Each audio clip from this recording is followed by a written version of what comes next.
নমস্কাৰ বন্ধুসকল, মই এই দুপৰীয়া ভাত সাজ খাবলৈ লৈছোঁ। আপোনালোকে খালেনে? আপোনালোকে যদি নাই খোৱা খাই লওক। আৰু মই এতিয়া খাবলৈ লৈছোঁ এই কান্দুলি মাছেৰে সৈতে ফুলকবি দি বনাইছে, বিলাহী দি খাওঁ। আৰম্ভ কৰিছোঁ।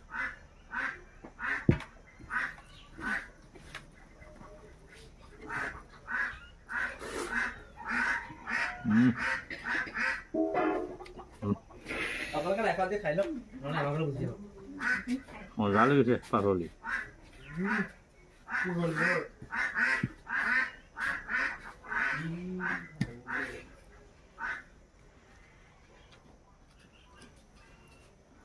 Putau di sana.